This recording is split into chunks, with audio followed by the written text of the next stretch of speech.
Hey guys, welcome to another quick update. We are 11 days into the fast, and that's quite an amazing feeling.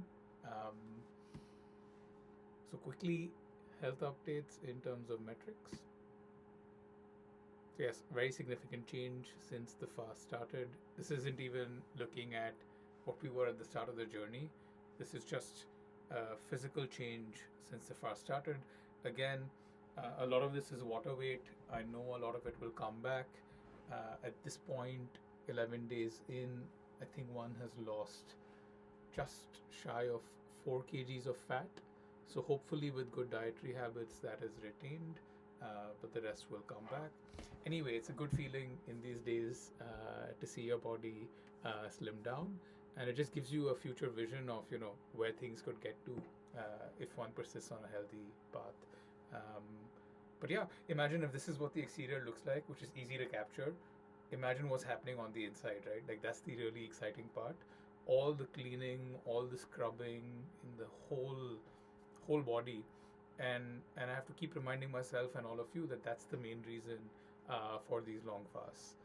I was watching a talk the other day, and this doctor said that there was apparently a study that said anyone who's done one 7 day fast in their life reduces their lifetime chance of getting cancer by 70%. So yeah, really, really exciting stuff, right? So now I'll actually show you guys a quick video. I've been taking daily videos as well. I don't share those normally, but I'll just show you a side-by-side view of where we were at the start and at the end.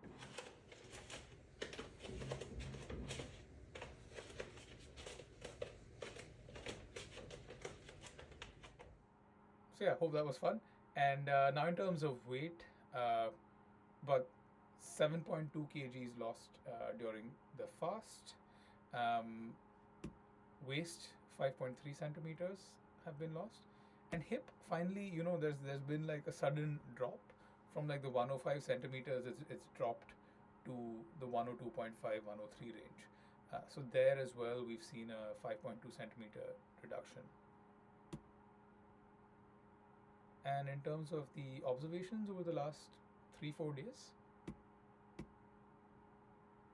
so yeah, it's been the start of this phase was a lot of emotional drama with the metrics, right? As I mentioned, the body scan machine at the gym, and then a few other things where it just got me thinking a lot about what the metrics were showing and that it didn't look too good. But anyway, it took some time. That was one of the harder parts of this fast, is the emotional turmoil that some of these metrics have caused me. But got over it. I think life admin has taken over, and I'm more distracted about life admin tasks right now. So that's over. The weekend was again pretty active. Not as active as the last weekend, just because there wasn't as many plans, and it was quite a rainy few days in London. It's still raining today, actually. Watched a movie on Saturday, and then Sunday ended up going for a sitar performance in the evening in London out of the blue. A friend had an extra ticket, so that was really, really fun. And the food cravings on this fast have been high. They were high on my last fast too. This is actually a very normal part of the fast, and I spend so much time thinking about meals, what I'm going to be eating, when I can eat normally again, what I'm going to prepare, what are new restaurants I want to go to. Again, behaviors I've seen in the past, but it's amazing. Like that's the dominant thing in my mind. But the food cravings this time actually pretty unique. What I'm craving the most right now is protein and fat.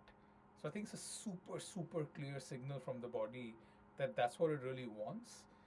I had a few days where I craved pizzas this time as well. I've also craved my hummus and salad. I do miss it, but when I say crave, it's way stronger for this urge to eat like meat and fat. So that's extremely exciting and interesting. So something like fried chicken, that's exactly what I seem to want right now. But unlike the past, I've actually been thinking about how I would make it at home, and it looks pretty feasible to do. So that's a change I want to try to bring about in the coming months. It's quite hard, right? It takes time and a lot of prep, at least initially, but I am keen to try to do that. Also, interestingly, I didn't mention it here, but yesterday, for the first time in a long time, I actually picked up a bunch of supplies for the kitchen. So I picked up some olive oil and a few other things. Just getting ready for the cooking I want to do once I break my fast. This was another thought I had, which was that I want to try and eat only when I'm hungry post my fast. So currently, the way I am, I eat typically 2 meals a day, but I really look forward to my lunch and my dinner. I'm planning, I'm thinking about what I'm going to eat. I'm preparing a lot of these meals now. So I look forward to thinking about what's the grocery list I need, and then preparing those meals, and then just sitting down and really enjoying those meals. But what I haven't paid attention to is, am I actually hungry? And I think the answer is no. So, what I want to try to do is in a normal, settled routine. So, that means not when I'm on a holiday, not when I have friends over, not when there's like big social things going on. I want to try and see if I'm not feeling hungry at 1 or 2 p.m., which would be lunchtime for me, then maybe I should just not eat lunch. So I want to try to do that. And hand in hand with that is I need to start understanding my body's fullness signals. I don't think I understand these right now. So when I'm eating a meal, it's more of a mission for me. I have a full plate in front of me and I'm going to eat it. Whether it's things that we were told when we were growing up around, hey, you shouldn't waste food, or just the wiring of someone who's competitive, maybe. And I've seen this with a lot of my other male friends, right? When we were in college as well. If we had a large plate served in front of us of food, it's a mission for us to finish it. And you're almost not thinking about anything else other than just finishing that meal. So I want to actually try and be very mindful of and listen and see if I have these like fullness or satiety signals. And if not, I want to try to hone this. So that's going to be an interesting thing over the next few months. I'm so sick of this sweet taste in my mouth. Morning, night, during the day, it's just this monotonous sweet taste. And it's even harder this time because I'm not having any coffee or salt or smoking. I've been tempted to do all three of these in the last few days, but I've actually stayed strong because I find that this is such a beautiful accomplishment for myself that for the first time in my life, I've gone so many days with only water. But yeah, that taste is always a hard thing during a fast, and this time it's like one of the main reasons I feel like eating. It's not hunger. I just want to break that monotony.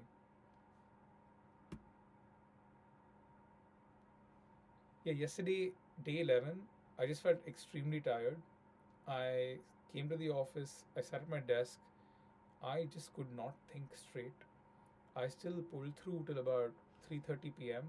and then went home and was there by about 4:30 p.m. I just rested in bed. I was pretty active, but you know, I was just in bed. And luckily, this is the first day I felt this way during a fast. In the past, day 5, 6, 7 have been hard for me during a fast.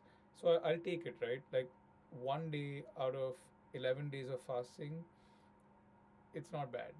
And I'm recording this the next day, as you might have figured out. Feeling okay today, actually. So, yeah, yesterday was pretty lethargic.